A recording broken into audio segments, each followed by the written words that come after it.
Auditrices et auditeurs de Victoire FM, je suis heureux de vous retrouver ce matin pour notre rendez-vous hebdomadaire Rétro 7 qui explore l'actualité nationale et internationale de la semaine. L'invité du jour est un médecin, un professeur agrégé de chirurgie viscérale, un enseignant-chercheur et qui, en plus, porte bien vissé sur la tête la casquette de défenseur des droits humains. Membre de la société civile togolaise, il est le porte-parole du Front citoyen Togo Debout. Membre fondateur du cadre national de concertation pour le changement, CNCC. Il s'agit bien du professeur Ekwe David Dossé. Le dernier communiqué du CNCC et plus généralement la vie sociopolitique nationale seront les principaux sujets de l'entretien qui va suivre. Évidemment, nous aborderons aussi l'actualité internationale qui nous conduira au Sénégal, où au Sénégal du désormais ex-premier ministre sénégalais Ousmane Sonko, qui donc retourne qui reste vraiment, qui demeure à l'Assemblée nationale après la décision rendue par le Conseil constitutionnel de ce pays. Et puis, toujours à l'agenda de cet entretien, la signature d'un accord préliminaire entre les États-Unis et l'Iran, et voilà, pour mettre fin à la guerre au Moyen-Orient. Bonjour à toutes et à tous, bonjour professeur. Bonjour, j'en profite pour saluer également tous ceux qui nous écoutent. Voilà. Alors professeur David, vous êtes médecin, je le disais tantôt, professeur de chirurgie viscérale. Alors dans mes recherches, vous êtes aussi membre de plusieurs associations et sociétés savantes de chirurgie en Afrique et à l'international. Alors avec vos compétences, vous avez certainement eu des opportunités d'aller exercer votre métier à l'étranger. Pourquoi avez-vous choisi de rester au Togo, contrairement à beaucoup de vos collègues qui ont choisi d'aller sous d'autres cieux pour de meilleures conditions de vie et de travail? Je crois que c'est un choix de vie. De la même manière qu'on peut décider d'aller rester en exil parce que pouvant bénéficier de meilleures conditions de vie et de travail, je pense que c'est aussi possible et c'est le choix que moi j'ai fait. J'en ai discuté avec mon épouse et je pense qu'elle a accepté ce choix. Et nous avons fait le choix d'être en Afrique, d'être au Togo. Et surtout quand j'étais parti pour 2 années avec toute la famille en stage de perfectionnement, le deal était clair avec mon épouse. On y va, mais on ne reste pas. Dès qu'on finit, on revient. Elle était d'accord, c'est ce que nous avons fait. Alors professeur, vous avez été révélé au grand public, il y a de cela quand même un bail maintenant, comme syndicaliste. Alors vous étiez le fondateur et vous fûtes le premier secrétaire général du syndicat national des praticiens hospitaliers du Togo, Synfot. Alors vous avez d'ailleurs été élevé au rang de président honorant la vie de ce syndicat. Suivez-vous toujours les activités du Synfot? En êtes-vous satisfait? Je ne suis plus vraiment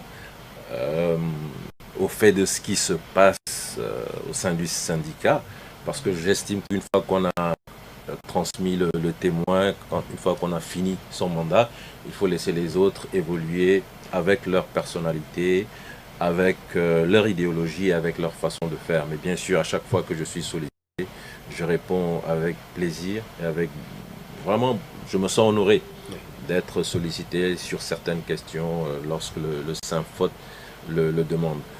Oui, le Synfot a fait son choix aujourd'hui avec à sa tête le docteur Tcholenyanou et personnellement je n'ai rien à lui reprocher et nous avons une conduite démocratique des affaires au sein du Synfot et je pense que le moment venu le témoin sera transmis à quelqu'un d'autre. Moi je l'avais transmis au professeur voilà, qui est venu avec sa personnalité, qui a marqué son passage de façon positive et le docteur Tcholenyanou a également engrangé beaucoup de succès au bénéfice des travailleurs du secteur de la santé au Togo, donc au bénéfice de la population togolaise. Je l'ai dit tantôt, chacun a sa personnalité, chacun a sa façon d'appréhender les problèmes et les préoccupations des citoyens. Mais au final, je pense qu'on arrive quand même, jusqu'ici en tout cas à travers le Synfot, on arrive à mettre en avant les problèmes des agents de santé et les problèmes de santé de la population togolaise. Alors, dans un communiqué sur lequel nous reviendrons plus longuement dans un instant, le CNCC rappelle aux syndicats, citation, qu'ils doivent permanemment défendre les intérêts des travailleurs, ne pas se transformer en caisse de résonance pour le gouvernement. Est-ce à dire que vous estimez que les syndicats ne jouent pas bien leur rôle aujourd'hui? Qu'attendez-vous d'eux? Oui, le Togo vit une situation sociale et économique plutôt difficile. Et partout dans le monde, lorsque la situation sociale et économique est difficile, le travailleur pâtit généralement de ce genre de situation. Et on s'attend à ce que les syndicats soient au premier rang pour défendre les intérêts des travailleurs, pour expliquer un certain nombre de choses, pour étudier et voir quelles sont les alternatives qu'il peut y avoir pour le gouvernement, pour trouver des réponses à une crise financière par exemple, sans pour autant à chaque fois se tourner vers le contribuable, se tourner vers le travailleur pour ponctionner, pour aspirer le peu dont dispose le travailleur. Mais malheureusement au Togo, on est surpris par le silence des syndicats, surpris par le silence des centrales. Il y a de fortes centrales syndicales ici qui pourraient normalement prendre le lead par rapport à un certain nombre de questions économiques et autres. Et donc c'est ceci qui nous amène d'une part à nous interroger, mais c'est surtout le fait d'avoir vu lors de l'augmentation des prix des produits pétroliers à la pompe, on a vu manifestement certains syndicats ou certaines personnes membres de syndicats sillonner le pays pour essayer d'expliquer. Je pense que ce n'est pas le rôle d'un syndicaliste. Et là, franchement, ils se sont trompés dans leur prérogatives et dans leur rôle. Et il était important que dans le communiqué, nous revenions là-dessus. Voilà. Alors, à l'époque où vous dirigez le Synfote, vos revendications étaient relatives aux conditions de travail des personnels de santé, à l'amélioration du plateau technique, bref, au fonctionnement du système sanitaire togolais. Alors, ces revendications sont-elles toujours d'actualité ou y a-t-il eu des améliorations? Je pense quand même qu'il y a eu quelques petites améliorations, mais elles demeurent vraiment insuffisantes dans l'objectif qui était de mettre sur pied un système de santé performant. La santé au Togo est malade depuis des décennies. Nous l'avons dit et je pense que tout le monde en est conscient. Nous écoutons à chaque fois tous les reproches qui sont faits au corps médical ou au corps de la santé en général. Lorsqu'on arrive dans les structures publiques de santé, c'est vrai qu'il peut y avoir des reproches qui ont trait aux attitudes et aux pratiques même des agents de santé. Mais je vous assure que dans la grosse majorité des cas, c'est dû au fait qu'il y a vraiment une insuffisance en termes de plateau technique, de diagnostic, une insuffisance en termes de plateau technique pour les soins et une insuffisance en termes de ressources humaines. Et ça peut même donner l'impression que finalement, les gens qui sont là pour soigner les populations, ce sont des personnes totalement inhumaines et sans cœur. Je donne juste un exemple. On connaît les services très sensibles comme les services de réanimation, les services des soins intensifs. Vous avez des patients qui sont en situation vraiment précaire et il y a un ratio de patients par infirmier par exemple. Oui. D'accord? On sait que pour donner le meilleur choix pour un travail, pour un rendu optimal de l'infirmier, il ne peut pas être seul à s'occuper de 10 malades par exemple. Mais malheureusement au Togo, parfois vous avez des ratios où un seul infirmier, dans ces services très sensibles, un seul infirmier est amené à prendre en charge une douzaine de patients. Il ne sera jamais performant. Il ne sera jamais performant et ça va rejaillir sur sa façon de traiter des patients, sur sa façon de traiter l'entourage des patients. Et les gens auront l'impression que bon, moi je suis venu à l'hôpital, j'ai été mal accueilli, sans comprendre les raisons. C'est normal, vous êtes venu, vous avez vu un infirmier qui était harassé par le travail, totalement en burn-out pratiquement, et donc il a eu une attitude qui était inqualifiable, et pour vous c'est le personnel de santé en général qui ne sait pas s'occuper, qui ne sait pas accueillir. Mais en réalité derrière il y a beaucoup de raisons qui dépassent le personnel de santé, et ce sont des raisons que l'État prendre en compte, des situations que l'État devrait prendre en compte et essayer de solutionner. Donc un système de santé qui est vraiment malade, sur lequel il y a eu quelques petites avancées par-ci, par-là. On a mis par exemple en place Doctalafia, qui est quand même une avancée, il faut le dire, il faut le reconnaître, mais ça demeure totalement insuffisant pour il y a aussi les travaux d'installation du CHU Campus. Du CHU Campus, du CHU Cara, mais même sur ça, j'en discutais hier avec des collègues, notamment des collègues venus de Cara et des collègues qui travaillent au CHU Campus. Il y a déjà beaucoup d'inquiétudes et beaucoup d'insatisfaction. Voilà, parce que généralement, Ici, les choses sont faites sans tenir compte des utilisateurs. J'ai parlé de plateaux techniques insuffisants en termes de diagnostic ou en termes de traitement. Et quand on parle de plateau technique, c'est qu'il y a des gens derrière qui utilisent le matériel. Et ce qui se passe généralement, malheureusement, vous êtes assis, vous dites que vous avez besoin de quelque chose, vous insistez. Un jour, on vous amène ça. Un jour, voilà, on vous amène quelque chose. On vous amène quelque chose et on vous dit, voilà, vous aviez demandé, voilà, vous avez ça. Et ce que vous recevez, malheureusement, soit ce n'est pas adapté, soit ce n'est pas de bonne qualité. Donc, au bout de quelques jours, de quelques semaines, vous retournez à la situation initiale puisque le matériel est gâté. Et c'est dommage. Et quand j'en parlais hier, c'est bien que vous posiez la question. Moi, j'ai donné l'exemple du stage que j'ai fait en France, où même les gants que nous utilisions au bloc, il fallait que nous, qui étions utilisateurs, nous puissions donner une appréciation. C'est-à-dire que le fournisseur qui a des gants à proposer, il apporte ses gants. Généralement, vous avez plusieurs fournisseurs et on vous donne différents gants à tester. Et c'est à la fin que vous, en tant qu'utilisateur, vous donnez votre appréciation. Et donc, c'est ça qui permet ensuite à la structure d'organiser les commandes en tenant compte de ce que vous, utilisateurs, vous souhaitez avoir. Alors qu'au Togo, malheureusement, ce n'est pas le cas. Je donne l'exemple de la chirurgie ou du service de gynécologie où les boîtes qui nous ont été données parce que pendant plusieurs mois ou quelques années, nous étions vraiment en difficulté. Vous opérez, vous utilisez un matériel inadapté parce que c'est ce que vous avez, vous insistez pour qu'on vous trouve du matériel, on vous apporte du matériel et au bout de 3 mois, ce matériel est de nouveau gâté. C'est dommage qu'on fonctionne ainsi. Alors, professeur Dessay, aujourd'hui, vous êtes un membre, j'allais dire, très actif de la société civile togolaise. Alors, pourquoi cet engagement au sein de la société civile, alors que vous avez déjà certainement beaucoup à faire, et avec, comment dirais-je, les patients et vos étudiants?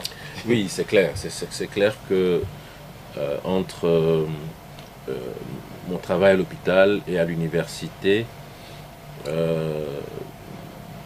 j'aurais peut-être, si le Togo fonctionnait bien, j'aurais bien aimé me cantonner à ces deux activités. Mais malheureusement, je pense qu'en tant que citoyen, il est difficile de rester, comment dire, indifférent. Voilà, c'est le terme. Indifférent à tout ce que nous vivons, à tout ce que nous voyons. Le Togo est vraiment en situation difficile à tous les niveaux. Au plan politique, au plan social, au plan économique, au plan sportif, au plan de la cohésion nationale. Et pourtant, quand on regarde, on se dit que c'est un petit pays, on n'est pas très nombreux, nous avons les ressources suffisantes et nécessaires pour que les Togolais vivent mieux, pour qu'on puisse vraiment transformer ce pays et en faire vraiment l'or de l'humanité, comme cela est inscrit dans notre hymne national. Et donc, nous ne pouvons pas rester indifférents. Je pense que cela explique mon engagement et je ne suis pas le seul. Vous savez, il y a beaucoup de gens qui sont aussi dans ma situation et je pense qu'ils s'impliquent d'une certaine manière pour essayer de faire changer les choses à leur petite échelle. Professeur, d'aucuns accusent les intellectuels togolais d'être prêts à tout, j'allais dire, pour ne pas dire compromission, et pour se faire une place au soleil et pour protéger leur carrière. Et votre engagement au sein de la société civile ne nuit-il pas à votre carrière? En tout cas, ce que je peux dire, c'est que ce que vous avez dit concernant les intellectuels et surtout les universitaires, personnellement, bien sûr, je l'ai constaté. On n'est pas là pour faire la langue de bois. Nous l'avons tous constaté et moi, je le déplore. Je déplore le fait que le professeur d'université, généralement, moi, je pense, je dis ce que j'ai lu et je pense que c'est ce qui est la vérité. C'est celui qui est en mesure de professer publiquement. Quand je ne suis pas d'accord par rapport à une situation, je n'ai pas à me cacher, je n'ai pas à m'enfermer entre quatre pour le dire. Et une fois que je sors publiquement, que je dise autre chose, il faut que je sois en mesure d'exprimer mon opinion. De se sentir libre. C'est ça. Je pense que c'est cette liberté de penser qui fait de nous ce qu'on appelle un professeur, parce qu'on peut professer publiquement par rapport à nos opinions. Et c'est vraiment dommage, effectivement, qu'au sein de l'université, dans tous les pays, on a un respect énorme pour les universitaires parce que quand un universitaire prend la parole, on estime qu'il maîtrise son domaine et on estime qu'il apporte suffisamment de lumière par rapport à un sujet, par rapport à une thématique pour éclairer l'opinion. Mais rares sont les professeurs d'université au Togo qui osent s'exprimer et c'est dommage. bon, vous l'avez dit, est-ce que c'est en lien avec une carrière qu'on veut préserver? C'est possible, parce que moi je me souviens malheureusement d'une situation où, alors qu'on était en train de discutailler autour de la nouvelle constitution, des universitaires se sont levés, ils ont écrit, et il a été très difficile d'avoir des signatures pour soutenir ce document. Très difficile. Et même certains qui avaient contribué à rédiger le document, ils ont contribué à écrire le document. Au moment de signer, ah, vous savez, bon, compte tenu de ci, compte tenu de ça. Et je trouve que c'est dommage. Une fois que vous avez une opinion, une fois que vous êtes sûr de ce que vous avez dit, pourquoi ne pas assumer cette opinion? Et oui, pourquoi est-ce que c'est ainsi? Bon, est-ce que c'est en lien avec la carrière? C'est sûr que vous n'aurez plus, bien sûr, certains avantages. Mais est-ce que c'est ça le plus important? Avoir des avantages quand une situation d'injustice est là et que vous pouvez vous exprimer et apporter peut-être votre part de contribution à régler cette situation, vous préférez vous taire parce que vous êtes en quête de certains avantages. Je ne suis pas sûr que ce soit ça le plus important. Alors, la société civile togolaise est souvent accusée d'être politisée. Et pour vos détracteurs, vos prises de position sont toujours en faveur de l'opposition et contre le pouvoir. Alors, je me souviens qu'un ministre vous a personnellement accusé d'être militant d'un parti de l'opposition. Alors, comprenez-vous ceux qui vous taxent d'opposants? Généralement, ce sont les gens en face, les adversaires, qui le disent. Donc, je pense qu'ils sont un peu dans leur rôle. Et pour eux, c'est une façon de décrédibiliser. Mais moi, je dis deux choses. La première chose, c'est que j'assume mon intervention dans la sphère politique. Je l'assume, même si je suis acteur de la société civile. On n'a pas mis en place un parti politique pour conquérir un poste quel qu'il soit. Mais je pense que la sphère politique aujourd'hui, elle est au centre. Au Togo, elle est au centre de beaucoup de difficultés que nous avons. Et si nous arrivons à améliorer la sphère politique, nous allons certainement améliorer la gouvernance économique, la gouvernance sociale, et beaucoup de choses vont s'améliorer au Togo. Donc c'est pour cela que j'assume mon positionnement dans la sphère politique et j'interviens. La deuxième chose, on dit souvent, ah, il faut être neutre, la société civile doit être... Je ne suis pas neutre. Je ne revendique aucune neutralité. Je revendique mon objectivité, c'est différent. Et donc, je le dis encore ici sur cette antenne, je ne dis pas que je suis neutre. Je ne suis pas neutre parce que je retiens ce que Desmond Tutu a dit. Si vous êtes en situation d'injustice, vous voyez quelqu'un qui est en train manifestement de maltraiter, de torturer quelqu'un, et vous venez dire je suis neutre, mais c'est que vous avez pris fait et cause pour celui qui est en train d'opprimer. Donc moi, je ne suis pas neutre du tout, je ne revendique aucune neutralité, mais je revendique s'il y a des choses qui sont faites par le pouvoir et qui sont de bonnes choses, je le dirai en toute liberté. Mais si j'estime qu'il y a des choses à dénoncer, je le ferai également. Donc, je revendique mon objectivité. Oui, comme vous le dites là, vos combats, évidemment, vos prises de position souvent une charge politique. Alors, pourquoi donc ne créez-vous pas ou n'adhérez-vous pas tout simplement à un parti politique? Mais les gens qui créent un parti politique, ils ont aussi leurs objectifs. Ils veulent conquérir le pouvoir. Moi, ce n'est pas mon objectif. Mon objectif, c'est d'intervenir sur des questions qui touchent à la vie de la nation, même si ce sont des questions politiques. Mais je l'ai dit, j'estime que ces questions politiques sont vraiment au centre du débat. Et si on améliore ces questions politiques, beaucoup de choses vont s'améliorer au Togo. Je ne sais pas si je peux en parler ici. Déjà, vous voyez l'arrêt rendu par la Cour de justice de la CEDEAO par rapport à ce que nous avons subi en 2024. Et la Cour de justice de la CEDEAO, vous voyez le point 89, dit clairement, plus ou moins, que ce qui s'est passé, c'est-à-dire que le changement de constitution est une manœuvre pour le président sortant, donc le président fort Ezozimna Gnassingbé, de conserver le pouvoir. C'est dit clairement, c'est écrit noir sur blanc. Ce changement de constitution, c'est une manœuvre de conservation du pouvoir, tout simplement par un petit changement institutionnel. Il n'est plus président de la République, il devient président du Conseil, mais il conserve toutes ses prérogatives au niveau de l'exécutif. Et clairement, la Cour de justice de la CEDEAO reconnaît tout ce que nous avons dit en tant que société civile, en tant que parti politique d'opposition. Le clergé s'est exprimé là-dessus, les organisations extérieures au Togo se sont exprimées là-dessus, tout le monde dit la même chose. Ce qui s'est fait en 2024, c'était simplement pour permettre au président sortant de conserver son pouvoir. Donc nous sommes dans la sphère politique, mais nous voyons toutes les répercussions. C'est pour ça que j'en parle, toutes les répercussions au niveau de la gouvernance économique. Donc si on est en mesure de changer une constitution juste pour conserver un pouvoir, vous imaginez tout ce qu'on doit violer autour. On viole les dispositions de la Charte africaine de la démocratie, des élections et de la gouvernance. On viole une constitution togolaise. On viole l'esprit de la République. Quand on le fait aussi pour pouvoir bénéficier de soutien, imaginez en termes de corruption qu'on met en place, toutes ces successions, ou bien toute cette cascade de dispositions à mettre en place pour pouvoir arriver à ses fins, et tout cela nuit à la nation togolaise. Alors, les supposés justement accointances de la société civile avec l'opposition se sont un peu illustrés tout récemment avec la création du CNCC, une nouvelle coalition de partis d'opposition et des mouvements ou associations de la société civile. Alors, professeur, c'est dit que vous avez joué un grand rôle dans la mise en place de ce cadre. Alors, qu'en est-il et pourquoi ce cadre en ce moment? Oui, effectivement, la société civile, à un moment donné, a observé le paysage politique et a estimé qu'il y avait plusieurs forces qui intervenaient dans la lutte contre ce que je viens de décrire, la nouvelle constitution, contre laquelle la Cour de justice de la CEDEAO s'est exprimée. Et nous nous sommes dit, mais est-ce qu'il ne serait pas plus judicieux de voir, de toute façon tout le monde en parle, nous ne sommes pas les seuls à en parler, de voir comment est-ce qu'on peut aider à reconstruire une convergence. La convergence suppose que les forces inscrites dans la résistance sont vraiment des forces alliées. Elles mettent de côté certains différends. Elles ont un ou des objectifs, elles voient comment est-ce qu'elles peuvent mutualiser leurs forces pour pouvoir arriver à l'atteinte des objectifs. Et donc, à partir de là, nous avons commencé à rencontrer les gens, à poser des questions, à écouter, à avoir les suggestions des uns et des autres.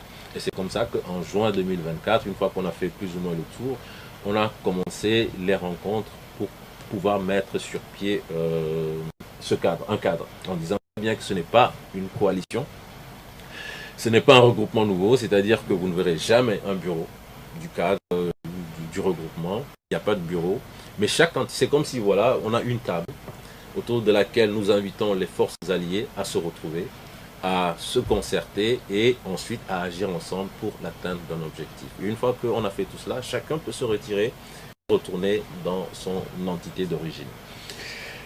Mais pour pouvoir se retrouver autour de table, pour pouvoir fonctionner dans des conditions saines et surtout sur la base de la confiance, nous avons estimé qu'il était important de mettre sur pied un certain nombre de règles. J'ai parlé de confiance parce qu'il est évident qu'aujourd'hui, entre beaucoup d'acteurs, il n'y a plus beaucoup de confiance. Il y a eu des actes qui ont été posés, qui ont eu pour résultat la destruction de cette confiance, et sans confiance on ne peut rien faire. Vous imaginez, je suis avec vous dans une équipe, je n'ai pas confiance en vous, nous n'allons jamais y arriver. Et donc nous avons dit qu'il était important d'aider à rebâtir sur la base de la confiance. Et les critères que nous avons inscrits et qui ont ensuite été améliorés par d'autres, mais les premiers critères, nous les avons inscrits, ça n'est pas tombé du ciel, en tenant compte des discussions que nous avions eues avec les uns et les autres. Quand j'ai dit que nous n'allions pas mettre en place une coalition avec un bureau, c'est parce que en discutant avec un responsable d'un parti politique, il était vraiment en courroux, il était membre de la C14, il était vraiment en courroux contre ce qui s'était, selon lui, passé à la C14.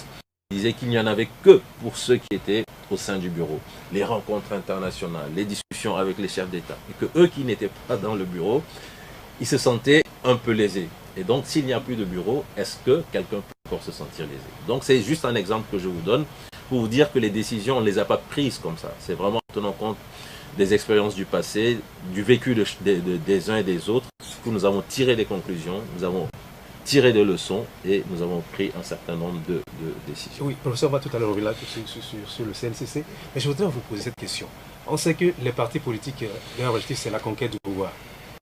Quand vous vous mettez à société civile se met avec les partis politiques, chaque conquérir le pouvoir. Alors, vous, qu'est-ce que vous cherchez en ce moment? Est-ce que c'est juste aussi pour que le pouvoir change ou qu'est-ce que vous cherchez avec les partis politiques qui veulent conquérir le pouvoir? Je crois que c'est une très bonne question, une question pertinente et il est important qu'on en discute. Alors, j'ai dit que j'assume le fait que j'interviens dans la sphère politique, j'assume le fait que je ne suis pas neutre, mais je demeure objectif. Et pour moi, pour l'alternance démocratique constitue un objectif en termes d'action au sein de la société civile. L'alternance démocratique suppose que personne ne peut rester à la tête d'un État pendant plus de 10 ans, 15 ans, 20 ans et être performant. Ce n'est pas possible. Ce n'est pas possible parce que l'organisme, malheureusement, il finit par se fatiguer. Oui. Vous voyez, enfin, peut-être que je vais redéfinir les choses. Quand je dis être à la tête d'un État, c'est se donner corps et âme à 100% pour faire avancer le pays. On a vu Barack Obama au bout de 8 ans seulement. On l'a vu vieillir. C'est ce que je veux dire. Si on vient avec, dans l'idée, j'y vais, je donne toutes mes capacités, toutes mes compétences à 100%, vous ne pouvez pas le faire pendant 20 ans. C'est impossible. C'est impossible. Vous le faites pendant un temps et vous partez. Quelqu'un d'autre vient avec sa fraîcheur, ses idées. Et c'est comme ça. Un pays, ce n'est pas 10 ans, 15 ans. Un pays, c'est des centaines d'années pour construire un pays. Et donc, vous devez accepter le principe du changement, de l'alternance, mais de façon démocratique et apaisée. Et c'est pour cela que nous, on se bat. Et tant qu'on est dans cette situation où on est en mesure de changer une constitution juste pour rester, alors là, il faut tout mettre en œuvre pour l'alternance. Et donc, si cela passe par un travail en commun avec les partis politiques, oui, nous l'assumons. Alors, professeur, 20 ans, 7 coalitions, 0 alternance. Ces mots sont de Claudine Maté, une militante de Togo Debout, dont vous êtes le premier porte-parole. Elle ajoute, je cite, « L'accord politique global de 2006 a accouché d'une implosion. Le FRAC s'est tiré, le CAP 2015 s'est dissous, la C14 de 2017, née de la plus grande mobilisation populaire de l'histoire récente du pays, s'est éteinte en querelle de préséance. À chaque fois, le scénario est le même. On fusionne dans l'euphorie, on se déchire dans les détails, on implose avant l'échéance. » Un constat implacable, n'est-ce pas? Tout à fait. Et justement, ça fait partie des éléments qui nous ont conduits à essayer de faire différemment. Et j'espère que nous sommes en train de faire différemment. Qu'est-ce que je veux dire par là? Nous avons vraiment discuté avec beaucoup de personnes. Et chacun a pu faire état de ces éléments de frustration, de ces illusions perdues. Et ça nous a permis de comprendre qu'il était important, notamment de veiller à ce que au sein, nous ne sommes pas un regroupement, nous ne sommes pas une coalition, mais au sein du cadre que nous étions en train de proposer, que ceux qui veulent rester comprennent la nécessité qu'il y a un certain nombre de dispositions, c'est non négociable. C'est vrai que ça peut paraître exclusif, mais c'est faux. C'est une manière de dire aux gens, nous ne voulons plus être dans l'euphorie, où très vite, on se retrouve à 15, à 20, on dit de belles choses, on donne de l'espoir, mais dès les premiers écueils, l'attelage vole en éclats. Nous ne voulons plus de cela. Et pour éviter justement ce genre de situation, nous vous proposons un cadre, mais en même temps, nous vous imposons un certain nombre de règles et de dispositions. Si vous êtes d'accord, même si on n'est que 2 ou 3, on va commencer ainsi. Et si progressivement, chacun finit par comprendre la nécessité de travailler dans une convergence, avec une mutualisation des forces, mais en tenant compte de règles de fonctionnement, alors ceux-là viendront et on avancera. Oui, Claudine Maté, justement, propose 4 règles qu'elle dit non négociables, qui sont une voie, un calendrier, une cible et une diplomatie. Alors, en avez-vous tenu compte dans la mise en place du CLCC? Alors, le document de Claudine est sorti bien après. D'accord. Oui, peut-être que vous aviez la réflexion au niveau de Togo Debout. Mais tout à fait. Mais bien sûr, la réflexion, elle est là. En termes, vous pouvez rappeler les 4 piliers. Vous avez parlé de la diplomatie, de la voie. Voilà, cette voie, calendrier, cible et diplomatie. J'ai eu à discuter avec Madame Maté justement.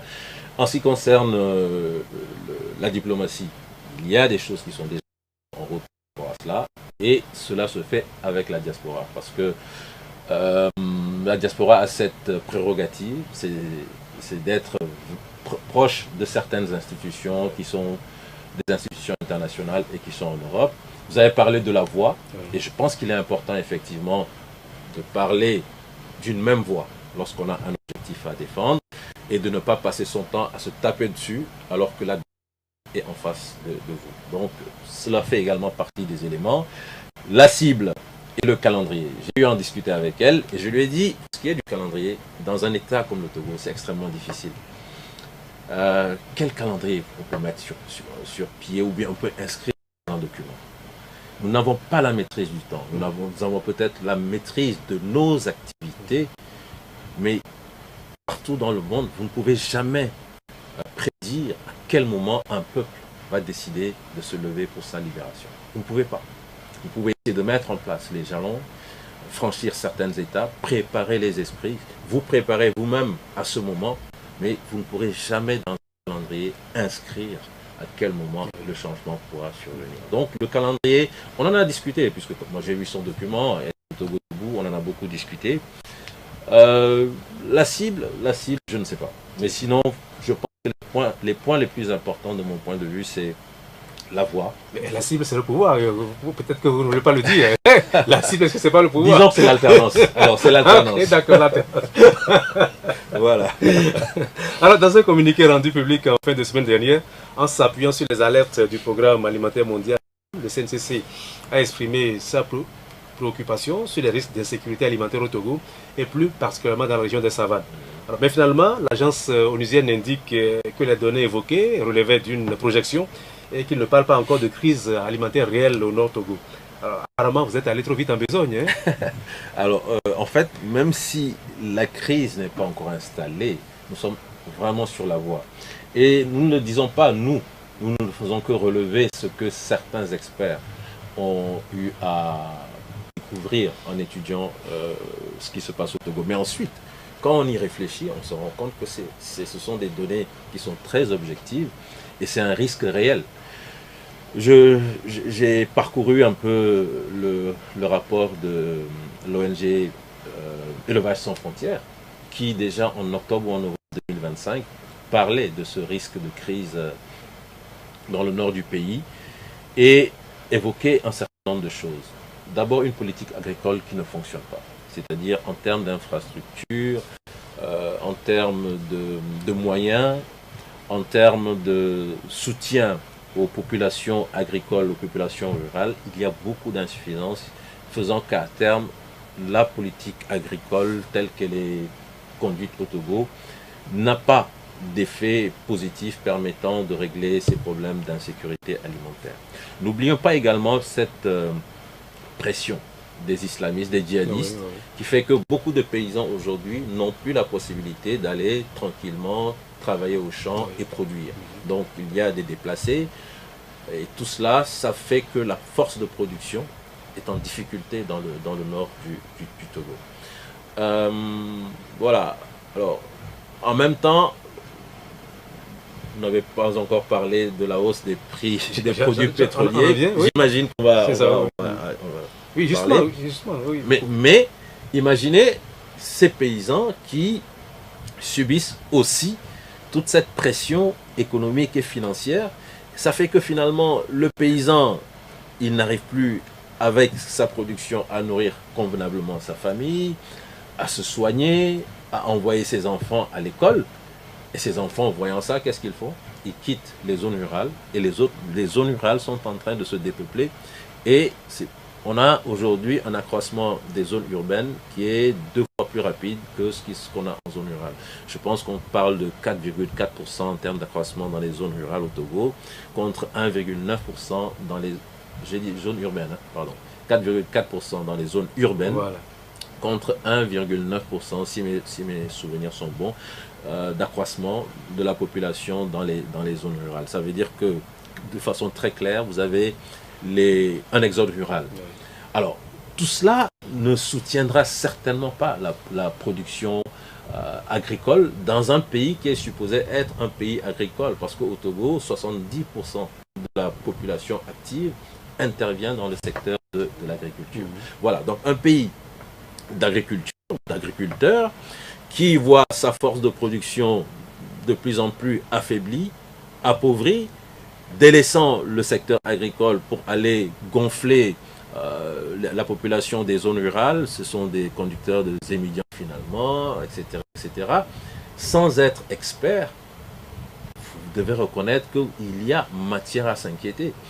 il y a matière à s'inquiéter. Et donc, c'est ce que nous avons estimé, et c'est pour ça que nous avons écrit ce communiqué en disant qu'il fallait prendre en compte ce que le PAM a dit et ce que Élevage sans frontières avait également révélé. Oui. Vous avez aussi dénoncé, donc, comme tout à l'heure vous l'avez effleuré, l'augmentation le 27 mai 2026 donc, des prix des produits pétroliers.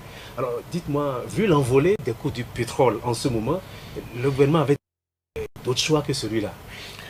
Ça, c'est la solution de facilité. C'est-à-dire qu'à chaque fois qu'il y a une difficulté, une crise financière, on se tourne vers le contribuable et on dit il faut ponctionner le contribuable. Je pense que c'est une solution de facilité et ce n'est pas ce que nous attendons du gouvernement. Il y a certainement d'autres alternatives. Il y a toujours d'autres alternatives. Avant de revenir sur ces alternatives, vous avez constaté que nous avons mis ça en opposition avec ce qui s'est passé le 6 juin. Parce que l'augmentation des prix des produits pétroliers suppose certainement une augmentation du coût de la vie. Ça, tout le monde le sait, tout le monde est d'accord là-dessus. Je cite votre communiqué pour peut-être... Oui. On voit souvent des véhicules officiels rester moteur allumé pendant toute la durée d'une réunion afin de maintenir l'habitacle à une température confortable. Pour ces dirigeants, quelques minutes d'attente dans une voiture non climatisée sont insupportables. Leur corps sensible ne tolère plus la chaleur du Togo. Alors, et plus haut, vous avez déploré, le communiqué déplore la célébration de l'anniversaire du président du Conseil.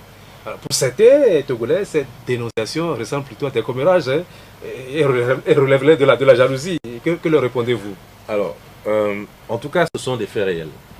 Ce sont des faits réels que nous avons nous-mêmes constatés. Ce sont des véhicules de l'État qui demeurent allumés lorsque enfin je ne vais pas dire le propriétaire, mais l'utilisateur principal arrive à une rencontre, le véhicule est à l'arrêt, moteur allumé, tout simplement parce qu'il faut maintenir l'habitacle à une certaine température pour permettre à l'utilisateur principal, dès qu'il vient, d'être dans de bonnes conditions. Nous l'avons vu et nous avons vu également, je ne vais pas citer par exemple, je ne vais pas donner le nom de la personne, ni le nom de l'église, mais il y a une grande église où tous les dimanches, lorsque la dame arrive, c'est le même phénomène qui se produit.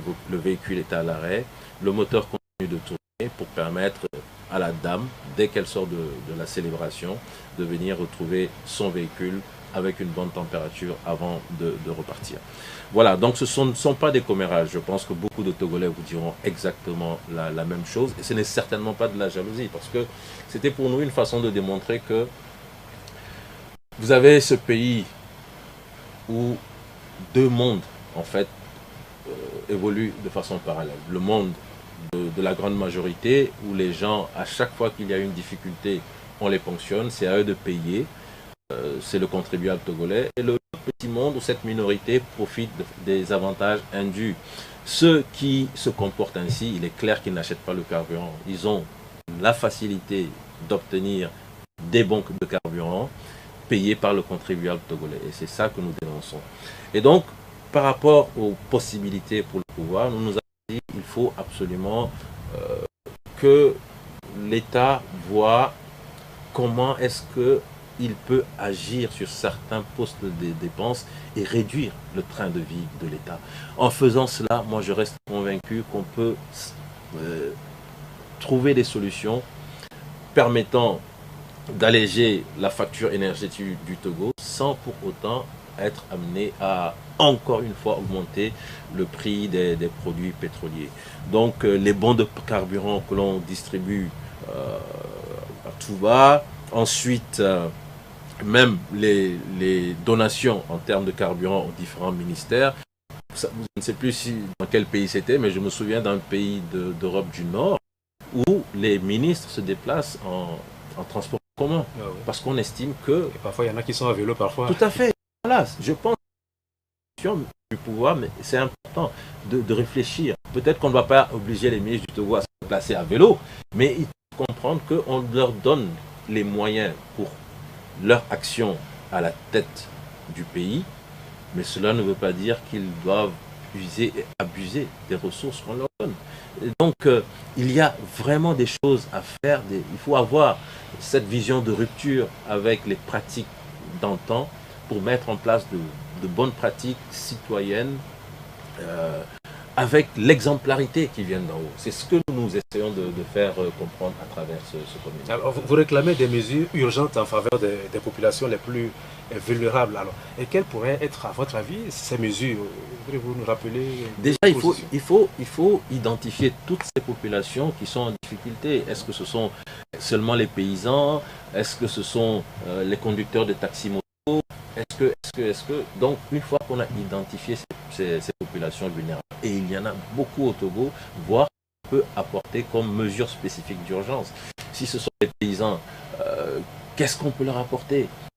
C'est de façon hebdomadaire ou de façon mensuelle, les aider, surtout qu'on est en train de parler de risque de famine, les aider à obtenir sans être maintenant d'aller acheter, alors que c'est eux qui produisent le maïs, le haricot et autres, sans être obligés d'aller acheter cela, les aider à obtenir ce qu'il faut pour nourrir les familles.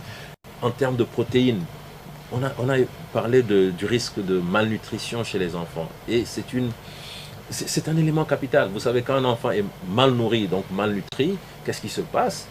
Sa croissance, même cérébrale, diminue. Et demain, cet enfant ne sera pas en capacité d'aider ou de participer au développement de la nation.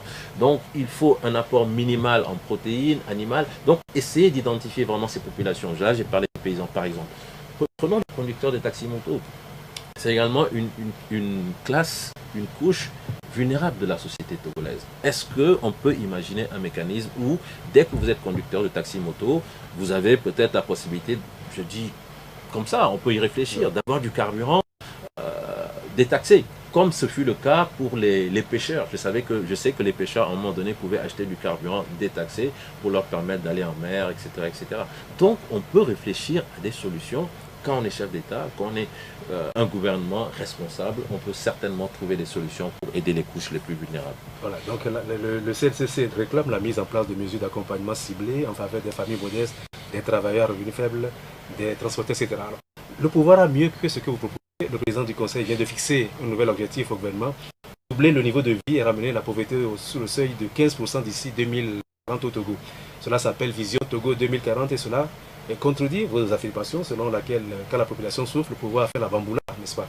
Le pouvoir réfléchit plutôt au chef des solutions. D'accord. Je ne sais pas si c'est grâce à notre communiqué, non, mais c'est une boutade.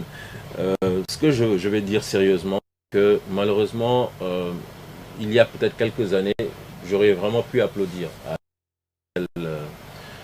Vision 2040 en disant, ah, cette fois-ci, vraiment, on est en train de réfléchir, on est en train de vouloir trouver des solutions pour réduire la pauvreté. C'est ce que vous avez dit, hein, 2040 pour réduire la pauvreté. Mais souvenons-nous du DSRP1 et du DSRP2. Je crois que c'était un document stratégique pour réduire la pauvreté, justement, de réduction de la pauvreté. Il y a eu la première phase 1, et puis la deuxième phase, et ça a duré plus de 10 ans, et ça n'a rien apporté. Voyons où on en est aujourd'hui. Et si, je pense que c'était juste après 2005, donc autour des années 2006, 2007, 2008, 2010, on est en 2025. Donc 15-16 ans après, on en revient encore à une vision 2040 pour dire, oui, nous allons réduire la pauvreté. Donc comprenez et acceptez que nous soyons vraiment dubitatifs par rapport à tout cela. Tellement de documents stratégiques, tellement de politiques de développement, tellement de Togo émergent en prévision. Je pense qu'il y a eu le Togo émergent en 2030. C'est une autre façon de présenter la chose. Et donc, je pense que cette fois-ci, il faudra vraiment aller au-delà des paroles. Il faudra qu'il y ait vraiment des actes concrets pour nous convaincre. Alors, l'actualité, c'est aussi cette information. La députée de la DMP, Brigitte Kafui Adjamago Johnson, par ailleurs secrétaire générale de la CDPA, a rendu public jeudi un communiqué à travers lequel elle informe l'opinion qu'elle a adressé une question orale au gouvernement à travers le président de l'Assemblée nationale au sujet de la déclaration publique faite par un groupe de personnes et qui se sont présentées comme des éléments d'effort de défense de sécurité à la retraite. Alors, je ne sais pas si vous avez écouté les propos tenus par ces personnes. Si c'est le cas, que pensez-vous de la démarche de Mme Adjamago et surtout de cette déclaration? Je crois que sa démarche, elle est normale. Elle est normale en ce sens que ce que ces militaires à la retraite ont fait, d'abord ça a choqué. On s'est dit, mais est-ce que c'est réel? Et ensuite, quand on s'est rendu compte que c'était réel, moi j'ai essayé de discuter avec certains pour savoir s'ils connaissaient ces gens-là qui se disaient être des militaires retraités. Et cela m'a été confirmé. On m'a dit qu'il y en a un qui était, je crois, Ensuite, après avoir quitté l'armée, il était à la sécurité du CHU Campus, c'est ce qu'on m'a dit. Il y en a un autre qui était... enfin, j'ai oublié un peu. Mais on m'a donné des informations, des confirmations, comme quoi c'était vraiment des militaires. Mais j'ai écouté quelqu'un de l'ANC la dernière fois sur une radio disant qu'en fait, c'est plutôt une manifestation de la faim. C'est-à-dire que c'est des gens qui sont dans la souffrance aujourd'hui et qui pensent que, comme cela se faisait il y a quelques décennies, en lisant une motion de soutien, on pouvait recevoir quelques billets. Mais c'est triste. C'est triste pour eux-mêmes, parce que je ne sais pas quel visage ils montrent. Ce sont des pères de famille. Quel visage ils montrent à leurs femmes, à leurs enfants, quel héritage ils laissent à leurs enfants, quelle éducation ils donnent autour d'eux, à leurs enfants. C'est triste pour eux. C'est triste pour la nation togolaise. Est-ce que cela aussi ne porte pas peut-être atteinte à l'image de l'armée? Mais c'est clair, je suis en train de décliner. Pour eux-mêmes, je voulais parler de la nation togolaise, parce que si c'est ça notre armée, une armée qui est supposée être républicaine, qui est supposée être là pour défendre le Togo contre des envahisseurs, des agresseurs, et que ceux-là clairement disent qu'eux, ils sont là pour défendre une personne, mais c'est extrêmement grave. Je ne sais pas s'ils ont vraiment mesuré la portée de leurs propos, ou si, comme ça, dans l'euphorie, ils ont écrit sans vraiment comprendre. Mais au total, et on zizi, je vais le dire ainsi, et Madame Adjamabo, je crois qu'elle a raison. Alors, c'est autre chose. Des rumeurs persistantes courent depuis un moment, faisant état d'un possible dialogue politique. Alors, avant même que le pouvoir ait dit un mot sur le sujet, certains responsables politiques ne veulent pas en entendre, disaient qu'ils ne veulent pas en entendre parler. Alors, peut-on raisonnablement fermer la porte à discussion, à un dialogue républicain? Je crois que quand on est dans une nation, quand on est citoyen, quand on est enfant d'un pays, c'est un peu comme dans une famille. Quand il y a un souci, à un moment donné, il faut certainement s'asseoir et discuter. Mais il y a un vécu au Togo qui amène à y aller avec, en prenant des pincettes et y aller sur la pointe des pieds. Parce que malheureusement, on a compris que dans beaucoup de cas, les dialogues se sont transformés en du dilatoire, une manière pour le pouvoir qui a toujours cet objectif de conservation, de se pérenniser, une manière donc pour le pouvoir de calmer les choses, de gagner du temps, et une fois que cela passe, rien ne change. Et donc, tout cela fait que c'est normal que les gens aujourd'hui disent « Ah, nous ne voulons pas d'un dialogue », ou alors que les gens soient dubitatifs. Je pense qu'on ne peut pas le leur reprocher. Mais bien sûr, en tant qu'acteur de la société civile, en tant que citoyen, je me dis, un dialogue, ça peut toujours être une solution dans un pays. Alors si le dialogue devait avoir à son ordre du jour une révision constitutionnelle, alors qu'est-ce que vous en pensez? J'entends des gens dire non, qu'ils ne veulent pas de révision, etc. Je pense que le problème n'est pas là. D'abord, avant d'aller à un dialogue, je pense sincèrement, compte tenu de ce que je viens de dire, il faut qu'il y ait suffisamment d'éléments pour mettre en confiance les différents acteurs. Aujourd'hui, rien ne permet de penser qu'un dialogue, aujourd'hui, en l'état actuel des choses, qu'un dialogue peut être la solution. Je le dis clairement parce que rien n'a été mis en place pour justement donner de la confiance aux potentiels participants. Vous avez encore des gens qui sont enfermés, vous avez une justice qui est totalement instrumentalisée en dépit du fait qu'on a mis des milliards dans le secteur pour moderniser ce secteur. Voyez tous ceux qui sont en exil aujourd'hui, qui ne peuvent pas rentrer au pays. Donc tout cela constitue, je ne vais pas dire qu'il faut des préalables, hein, mais aujourd'hui il y a un pouvoir. Il y a un pouvoir qui exerce la direction du pays. Et il est important que ce pouvoir se dise, si il est vraiment sincère, parce qu'il veut faire un dialogue sincère, il faut qu'il se dise, je vais inviter les gens à venir autour d'une table. Je voudrais qu'ensemble, en tant que fils d'un pays, nous puissions partager un repas ensemble pour le bien de la nation. Donc il faut vraiment que je les mette en confiance. Donc c'est à lui de prendre des dispositions.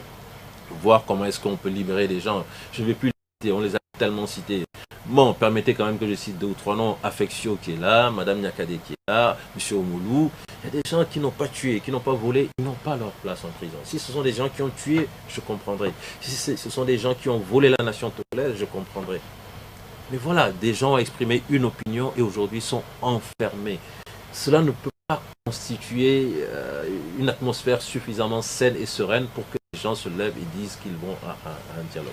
Mais je pense qu'en tant que fils d'un pays, que s'il doit y avoir un dialogue, c'est toujours une bonne chose. Mais il faut absolument mettre les gens en confiance et cela suppose un certain nombre de préalables. Professeur, nous allons observer une pause pour le professeur et nous allons revenir pour la suite de cet entretien. Voilà, professeur, la série des examens de fin d'année s'est poursuivie cette semaine avec le CEPD et le Bac 2. Alors, et parmi les candidats au Bac 2, on signale la présence d'un candidat, j'allais dire d'un gamin de 14 ans, ce qui a déclenché donc un débat sur l'âge de cet enfant. Alors comment peut-on expliquer cette précocité, cette avance prise par cet enfant? Oui, en tout cas, c'est clair que de par le monde, il arrive parfois de découvrir des esprits de ce genre très précoces, mais en même temps très vite structurés, très bien bâtis. Et généralement dans les pays où ça survient, tout est mis en place justement pour leur permettre d'éclore et de bénéficier des meilleurs mécanismes pour que leur intelligence, leur précocité puisse servir la nation. Bon, alors, je ne sais pas ce qui est mis en place au Togo, et c'est peut-être ça qui fait débat sur, sur les réseaux sociaux. Est-ce une bonne chose de faire des dérogations assez surdouées qui leur permettent de sauter des classes? Ou si vous voulez, je pose la question à l'envers, faut-il imposer un rythme, le rythme ordinaire, habituel, à des enfants qui ont une intelligence extraordinaire, à des génies? Sauter une classe, c'est quelque chose qui se... comment je vais le dire? Visiblement, si l'enfant a 14 ans et passe le bac, c'est qu'on lui a sauté des classes. On lui a sauté des classes, voilà. Est-ce qu'il faut le faire? C'est bon de le faire quand on constate que c'est un génie, c'est un surdoué? Moi, je ne suis pas un génie, mais j'ai sauté une classe. Donc c'est juste pour vous dire. C'est pour vous dire que c'est quelque chose qui peut se faire. Oui. Je ne suis pas un génie, je ne me considère pas du tout comme un génie, mais à un moment donné, mes parents avaient estimé que je pouvais sauter une classe, j'ai sauté une classe. Et donc s'il a eu à sauter 2 ou 3 classes, je ne vois pas ce qu'il y a de dommageable par rapport à cela. C'est parce que, vous l'avez dit, il a un esprit suffisamment précoce pour pouvoir appréhender un certain nombre de problèmes en matière d'études et d'éducation. Et donc, il faut plutôt voir vraiment comment est-ce que... Peut-être que les spécialistes en éducation pourraient aussi donner leur point de vue, mais personnellement, je pense que ce n'est pas une mauvaise chose de sauter des classes, mais il faut voir vraiment comment est-ce que ce potentiel peut être utilisé à bon escient, sans détruire, bien sûr, le développement et la croissance de l'enfant, et aussi pour le bénéfice de la nation togolaise. Voilà. Eh bien, place à l'actualité internationale de la semaine. Voici, rappelé par Hervé Essay, les événements retenus pour cet entretien. Au Niger, au moins 35 personnes ont été tuées à la suite d'une attaque meurtrière près du principal aéroport international situé dans la capitale Niamey. Mais selon les autorités, les forces de sécurité nigériennes ont repris le contrôle des lieux et l'activité aéroportuaire a repris, ce qu'a confirmé l'Agence nationale de l'aviation civile qui ajoute que les vols et les services aéroportuaires se poursuivent normalement malgré l'incident tandis que la sécurité a été renforcée. Le bilan officiel établi par le ministère de la Défense du Niger fait état de 11 membres des forces de sécurité et 2 civils tués lors de l'attaque. 22 assaillants présumés auraient été tués et une vingtaine d'autres arrêtés au cours d'opérations dans toute la capitale. L'attaque a été revendiquée par le mouvement terroriste le Jenim. Au Sénégal, le Conseil constitutionnel rejette le recours contre Ousmane Sonko qui reste bien perché à la présidence de l'Assemblée nationale. Dans sa décision, le Conseil constitutionnel rappelle que sa compétence en matière électorale est limitée au contrôle de la régularité des élections et prend fin avec la proclamation des résultats définitifs. Selon les juges, la décision du bureau de l'Assemblée nationale du 24 mai 2026 portant réintégration d'Ousmane Sonko comme député est intervenue bien après les élections législatives de novembre 2024 et ne relève donc pas leur champ de compétences. Cette décision met un terme au moins provisoirement à la procédure engagée par les députés de l'opposition et confirme donc le maintien d'Ousmane Sonko au perchoir de l'Assemblée nationale. Après des semaines de discussions, les États-Unis et l'Iran sont parvenus à un accord préliminaire afin de mettre définitivement fin à la guerre qui les opposait. L'accord a été signé par le président américain Donald Trump et le président iranien Massoud Pezeshkian, ouvrant la voie à un accord final devant être conclu dans un maximum de 60 jours, extensible avec consentement mutuel. Il énonce des engagements visant à commencer à lever le blocus naval américain, à rétablir la navigation dans le détroit d'Ormuz et à négocier la levée de tous les types de sanctions contre l'Iran. Le document présente également des plans pour un fonds d'au moins 300 milliards de dollars pour la reconstruction et le développement économique de l'Iran, ainsi qu'un engagement renouvelé de Téhéran de ne pas développer d'armes nucléaires. Trump a prévenu que l'accord préliminaire n'était pas définitif et a déclaré que les États-Unis pourraient recommencer à larguer des bombes en cas d'échec. Réponse du berger à la bergère. De son côté, le président du Parlement iranien et négociateur clé, Mohamed Bagher Ghalibaf, a déclaré aux médias d'État que sa méfiance à l'égard des États-Unis persistait et que l'Iran avait le doigt sur la gâchette. Avant d'évoquer les événements que Hervé essaie bien de nous rappeler, on va aller au Bénin. Le Bénin a un nouveau président, Romuald Mbouké Wadani. Alors, les images de la passation de charge entre lui et son prédécesseur Patrice Talon m'ont rappelé une campagne que vous aviez menée à l'époque sur l'alternance au pouvoir.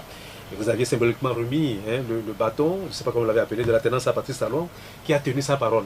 Cela vous a certainement comblé d'aise, non? Absolument, puisque à un moment donné, c'est vrai qu'on s'interrogeait, nous, du Togo, et également nos partenaires béninois et les citoyens béninois, sur la vraie volonté de Patrice Talon. Est-ce qu'il allait respecter cet engagement et partir au terme de son second mandat, ou est-ce qu'ayant pris goût au pouvoir, il allait s'éterniser, comme certains le font malheureusement. Mais finalement, il est parti, et cela m'amène encore à dire que j'assume le fait que je souhaite que l'alternance soit une réalité, l'alternance démocratique soit une réalité dans nos pays, et j'assume le fait que mon intervention au sein de la sphère politique est quelque chose de positif pour que la gouvernance de façon globale soit meilleure dans nos États. Donc Talon est parti, et si on fait le parallèle avec le Togo, je crois que depuis, nous avons vu passer Kérékou, nous avons vu passer Soglo, nous avons vu passer Yahi Boni, nous avons vu passer Talon, et maintenant nous sommes avec Wadani. J'espère que nous aurons au moins la classe de partir avant Wadani, pour ne pas être là quand le successeur de Wadani sera au pouvoir au Bénin. Oui, le président du conseil n'a pas connu Soglo comme quand Soglo était au pouvoir. Ah, il n'a pas connu Soglo. Donc dans le calcul, je me suis trompé. Alors, vous suivez sans doute les premiers pas du président Wadani, qui a déjà effectué une tournée diplomatique en Afrique de l'Ouest, notamment dans les pays voisins du Bénin, y compris ceux de l'OS avec lesquels Patrice Talon entretenait des relations exécrables. Alors, vous avez aussi connaissance de ces premières décisions sur le plan intérieur. À votre avis, peut-on parier sur un bon chef? Question difficile, mais bon, je vais essayer de regarder dans la boule de cristal en disant quand même que il n'est pas nouveau au sein de la sphère politique béninoise. Il a été aux affaires, je crois, pendant presque 10 ans aux côtés de M. Talon, donc il connaît le pays, il connaît les potentialités du Bénin, il connaît les difficultés en termes de gouvernance, et cela constitue un atout. Il est aussi jeune, suffisamment frais, je pense, avec la force de la jeunesse, c'est aussi un autre atout. Et ses premières interventions donnent à penser qu'il a pris la bonne mesure de la situation en termes de nécessité d'apaiser le climat sociopolitique, en termes de nécessité de faire en sorte que la croissance que l'on reconnaît au Bénin soit beaucoup plus inclusive, parce que quand vous discutez avec les Béninois, c'est le reproche qu'ils font essentiellement à M. Talon. Il y a, c'est vrai, un Bénin qui se développe, que l'on voit, les critères, les différents critères que l'on voit également, les indices démontrent que le Bénin est en train d'avancer, mais le Béninois en lui-même, le Béninois de base a le sentiment d'être laissé sur la touche. Et donc il est important vraiment de faire en sorte que cette croissance soit beaucoup plus inclusive. Et donc ces premières interventions laissent à penser qu'il a pris la bonne mesure de la situation. Maintenant, est-ce qu'à l'exécution, les actes vont suivre ces paroles? Je ne sais pas. Vous êtes ministère, l'une des mesures qu'il a prises, c'est concernant les soins dans les hôpitaux. Désormais, quand les gens iront dans les hôpitaux, on ne va pas leur demander d'aller payer des factures avant de s'occuper d'eux. Qu'est-ce que vous en pensez? C'est primordial. Oui. C'est primordial quand on connaît le niveau de paupérisation de nos populations, où nous on a assisté à des scènes tellement difficiles, un enfant qui vient, qui est en péritonite, qui doit être opéré en urgence, qu'on ne peut pas opérer parce qu'il n'y a pas d'argent, et finalement la famille qui était d'une localité en dehors de Lomé doit retourner dans la localité, informer le chef, qui gongonne, avant qu'on ne puisse trouver un peu d'argent, avant de revenir. Vous voyez un peu tout cela, ce que ça peut impliquer. Même si parfois les structures font de leur mieux, les structures sanitaires je veux dire, en essayant de trouver un peu de matériel, mais ça ne suffit jamais. Et donc quand vous avez une décision de cette envergure qui est prise, et si elle est vraiment mise en œuvre, il faut saluer ce genre de décision. Vraiment ça va dans le sens des intérêts du peuple béninois. Alors l'un des pays voisins du Bénin, le Niger, a subi jeudi une nouvelle attaque terroriste revendiquée par le GENIM. Et une fois encore, c'est l'aéroport qui a été attaqué. C'est quand même... Oui.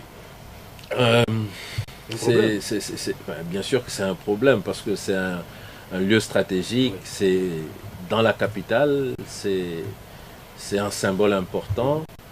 Et moi, j'ai même l'impression que ce n'est qu'un début en fait. J'ai l'impression qu'à travers ces... Parce qu'en l'espace de 6 mois, on a 2 attaques de ce genre. Et l'aéroport toujours qui est visé. L'aéroport qui est toujours visé, on a le sentiment que ces groupes terroristes sont en train d'évaluer la force de riposte des armées.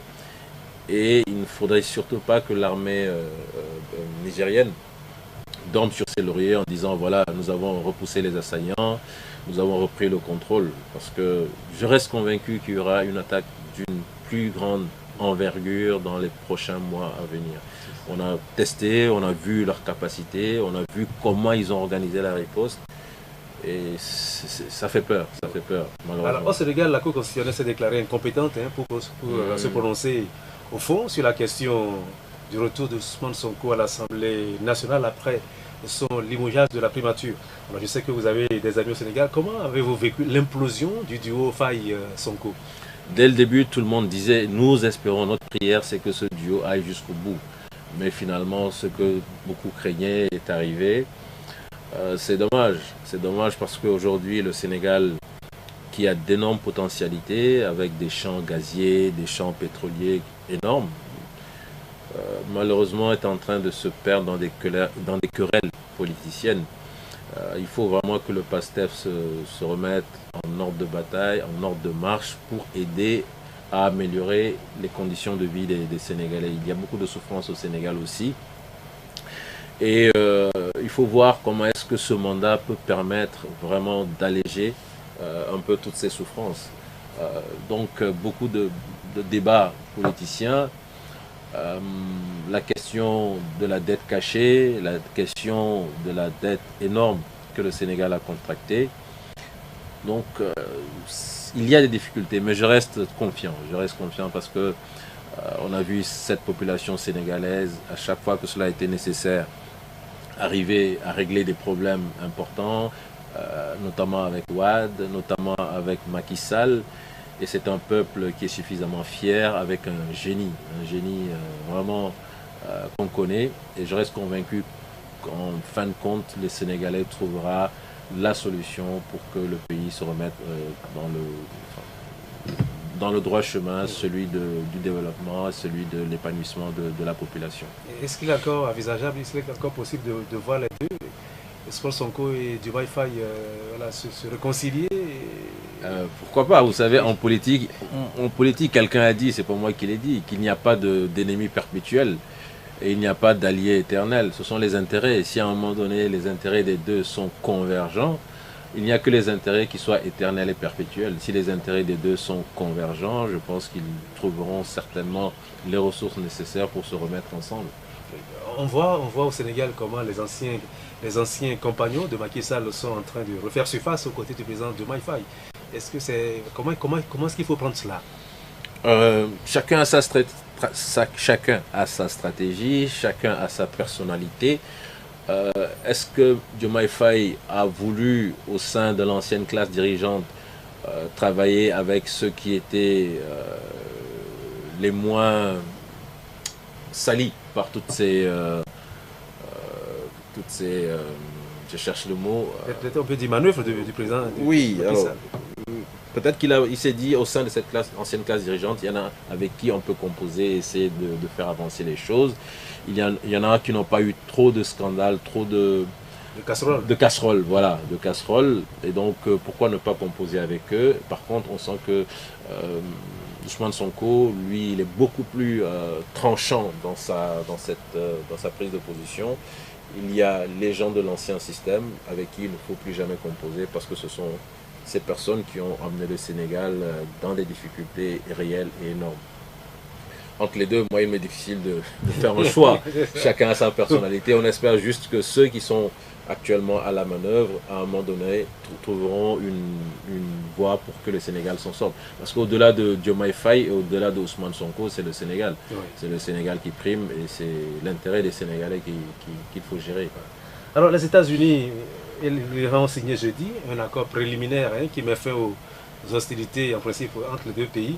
Alors quand on pense que Donald Trump, le président américain, voulait une capitulation pure et simple de l'Iran, cet accord n'est-il pas la preuve qu'il a échoué? Il a échoué, c'est une évidence. Tout ce qu'on pourrait dire pour essayer d'enrober cela, bon, c'est peut-être une façon diplomatique de cacher la vérité. Mais tous les analystes le disent, les Américains eux-mêmes le disent. Les États-Unis ont échoué dans cette guerre qu'ils ont lancée contre l'Iran. Et aujourd'hui, les termes de l'accord laissent à penser que finalement c'est l'Iran même qui a été renforcé. Absolument, totalement renforcé. Est-ce que c'est ce qu'il fallait faire? Je ne sais pas. Bon, maintenant, espérons également que les termes de l'accord tiennent. Et que demain, Israël ne vienne pas avec ses interventions au sud du Liban et peut-être même en Cisjordanie ou à Gaza, amener cet accord à finalement ne pas prospérer. Espérons que Donald Trump, dans ses multiples volte-face qu'on lui connaît, ne va pas prendre encore une autre décision qui va faire voler en éclats cet accord. Ou espérons que les Iraniens, mais je pense qu'ils sont beaucoup plus diplomates, stratèges dans leur façon de faire. Et ils sauront à chaque fois tirer le drap de leur côté et faire en sorte de gagner. Et au final, on n'en parle plus beaucoup, mais c'est le peuple iranien. Je ne sais pas où est-ce qu'il en est. Où est-ce qu'il en est dans sa quête de démocratie, je veux dire. Voilà. Dans sa quête de démocratie. Est-ce que tout cela va dans le sens de soutenir la quête de démocratie du peuple iranien? Je ne suis pas sûr, je ne pense pas. Et ce serait dommage que, après tout cela, après toute cette souffrance, que les Iraniens se retrouvent encore des années en arrière par rapport à leur longue marche vers la démocratie. Alors, la Coupe du Monde se joue en ce moment, et ce jusqu'au 19 juillet aux États-Unis, au Canada et au Mexique. Je ne sais pas si vous aimez le football, mais avant le début de la compétition, l'administration Trump a fait ce que d'aucuns appellent le trumpisme. L'accès au territoire américain est entravé par de draconiennes restrictions de visa. Des cautions dissuasives sont exigées des supporters et autres visiteurs. Les joueurs iraniens ne peuvent pas séjourner aux États-Unis, etc. On n'avait jamais atteint ce niveau, à ma connaissance. Qu'en dites-vous, monsieur? C'est terrible. Je ne sais pas si les Américains se rendent compte de l'administration américaine en ce moment et la perception qu'on en a. Oui. Mais j'avoue que ça détruit les images des États-Unis. Et je pense que il faudrait peut-être vite arriver au terme de ce mandat pour essayer de redorer le blason de l'Amérique. Parfois les Américains, surtout l'Américain de base, a le sentiment qu'il n'y a que les États-Unis et le reste du monde ne compte pas. Mais c'est faux. Les Américains sont dans un univers où les Européens, les Africains, les autres habitants de l'Amérique regardent. Et aujourd'hui, il y a un visage vraiment hideux de la nation américaine qu'on nous présente, et ce n'est pas une bonne chose du tout, du tout. Il faudrait vraiment que, après le passage de Trump, on essaie d'améliorer les choses, d'améliorer cette vision qu'on avait de cette grande nation de démocratie, de liberté, qui pouvait aider et soutenir les peuples en lutte pour la démocratie. Et ce qui se passe aux États-Unis, il faut le reconnaître, ça a une influence négative sur tous les combattants de la lutte pour la démocratie. Parce que autant on pouvait citer un exemple, les États-Unis, regardez ce que la liberté donne, regardez ce que la liberté apporte. Aujourd'hui, il n'y a pas beaucoup de références et c'est dommage. Alors même des officiels de beaucoup de pays se sont également vu refuser l'entrée sur le territoire américain. Et parmi ces personnes figure le meilleur arbitre africain de l'année 2025, le Somalien Omar Abdulkadir Artan, dont les papiers étaient en règle, y compris le visa délivré par les Américains eux-mêmes. Alors, qu'en avez-vous pensé? Comme disent les jeunes aujourd'hui, on peut faire ça? Oui, vraiment, est-ce qu'on peut faire ça? Parce que J'avoue qu'on ne comprend pas. Oui. C'est difficile à comprendre. Je ne sais pas, quelqu'un a dit oui, c'est parce qu'il avait un passeport diplomatique. Mais même s'il avait un passeport Mais ils ont accordé le visa. même s'il avait un passeport diplomatique, est-ce que cela peut expliquer cette décision? On ne comprend pas, et quand on ne comprend pas, c'est difficile d'expliquer. C'est ce que je disais. À un moment donné, il va falloir vraiment remettre de l'ordre dans cette administration américaine, parce qu'elle se comporte de façon très bizarre et on se pose des questions. Alors, le gardien de but capverdien qui avait fourni une prestation, une très grande prestation, je ne sais pas si vous avez vu ce match, avait ému le monde entier après le match nul du Cap-Vert contre l'Espagne. Alors il a beaucoup pleuré et quand on lui a demandé pourquoi il a pleuré, il a répondu qu'il a mal parce qu'il aurait aimé voir sa mère assister à ces matchs aux États-Unis, mais que l'administration Trump lui a refusé le visa. Et finalement, les officiels américains ont appris tout cela parce que ça a ému beaucoup de gens dans le monde et sur la toile, voilà, dans les réseaux sociaux, tout le monde en parle. Alors finalement, les officiels américains ont décidé donc de prendre en compte et le voyage et tout le séjour de la dame aux États-Unis. Ben, eux-mêmes, ils se rendent compte. On se dit pourquoi ce qui n'était pas possible hier devient possible aujourd'hui. Je pense qu'eux-mêmes se rendent compte que leurs actions sont vraiment déplorables et ça détruit l'image des États-Unis. Oui. Oui, je n'ai pas suivi le match, mais j'ai vu ensuite les résumés, j'ai vu la belle prestation de ce gardien phénoménal qu'on ne connaissait pas. Il semble que son compte Instagram a explosé. Voilà. Oh, ce sont de belles histoires quand même, et bravo pour le Cap-Vert, et qui est aussi un pays de démocratie. C'est un petit pays. Oui. Je pense qu'ils ne font même pas 1 million d'habitants, en tout cas ils ne sont pas nombreux. Et on a vu. Hein, ils sont plus nombreux à l'extérieur que voilà, dans le pays. Quand vous décidez vraiment d'avoir une vision pour le pays, les répercussions sont partout. Je l'ai dit tantôt. Alors, les 10 représentants africains ont obtenu pour leur premier match 2 victoires, celle du Ghana et de la Côte d'Ivoire, 4 matchs nuls et 4 défaites. Alors, comment trouvez-vous ce bilan provisoire? Bon, c'est vrai qu'hier, le Maroc a joué, le Maroc a gagné contre l'Écosse. Alors, comment vous trouvez, de façon générale, les prestations des équipes africaines? Non, mais je pense qu'il y a eu cette époque où les équipes africaines servaient de faire valoir. Oui. Quand une équipe africaine arrivait à la Coupe du Monde, c'était une façon peut-être pour la FIFA de dire, regardez, c'est une vraie Coupe du Monde, mais on savait que les équipes africaines étaient juste là pour se faire battre. Voilà. Mais aujourd'hui, ces équipes font jeu égal avec le reste du monde. Ouais. Et donc, le Brésil n'a pas pu vaincre le Maroc. Ouais, oui. Voilà. La Côte d'Ivoire a gagné, le Ghana a gagné, et tout cela démontre que le football africain a de beaux jours devant lui.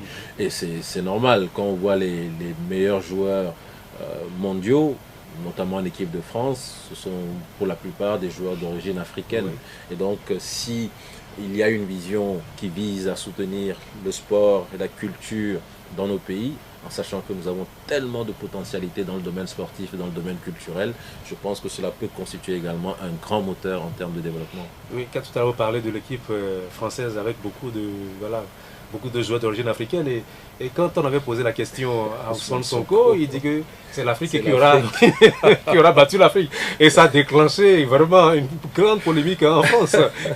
Ils n'ont pas aimé du tout. Je pense qu'il savait qu'en appuyant sur ça, il allait toucher quelque chose de sensible, et il l'a fait exprès, il n'a pas raté son coup. Voilà. Ouais. Alors, quelle chance donnez-vous finalement aux équipes africaines, et quel est votre pronostic sur la victoire finale, pour la victoire finale de cette compétition? Oula. Reprenez votre boule de cristal. Je reprends ma boule de cristal. Je vois une ou des équipes africaines arriver en demi-finale. J'espère. Peut-être le Maroc. Voilà. Oui, le Maroc avait déjà atteint la demi-finale. Le Ghana avait presque réussi également à vaincre et arriver. Alors, fou là. Bon, vous me posez une question vraiment difficile.